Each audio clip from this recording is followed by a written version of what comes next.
See him Big Mouth getting a big reset.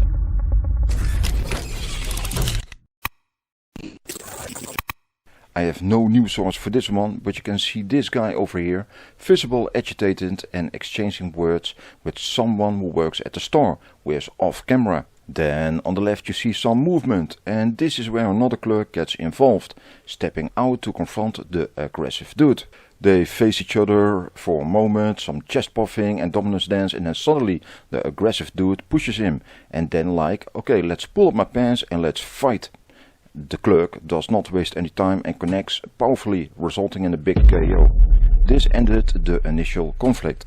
Let's break this down.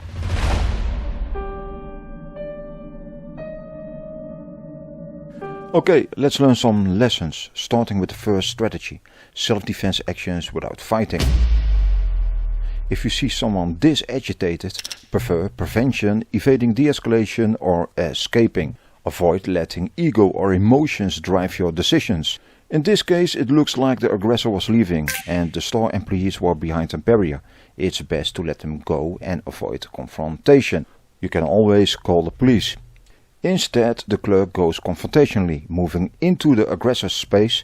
And don't get me wrong, he has the right to point this guy to the door, but at this distance he is vulnerable to different surprise attacks, such as a sucker punch or a knife attack, due to the reactionary gap.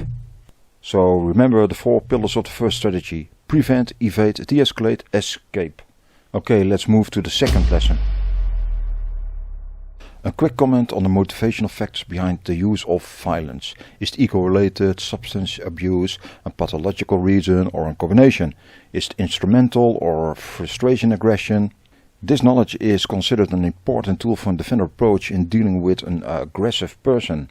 And no, I'm not suggesting to do a complete diagnostic procedure on the guy, but I hope you get my point. Lesson 3. Let's break down the mechanics of his punch.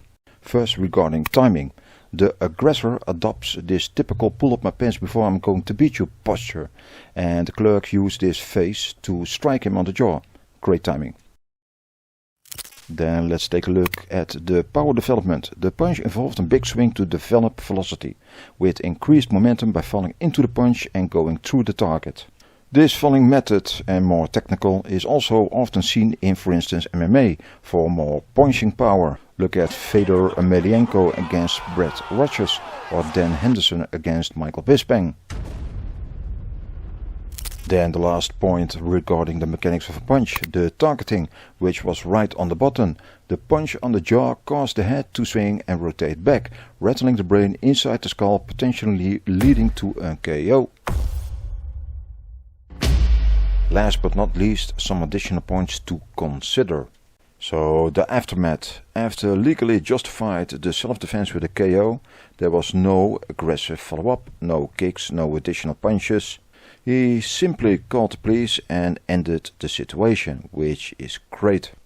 So no endless kicking until he changed the appearance of this guy into a smashed tomato. So one last thing I want to share, one potential danger to consider. If the aggressor remembers it, there is a chance of retaliation, which happens frequently, sometimes days or weeks later, at a weak moment with force multipliers. So, okay. I want to end this video by sharing this beautiful and cynical quote of Mike Tyson. Everybody has a plan until they get punched in the face. This one ends here.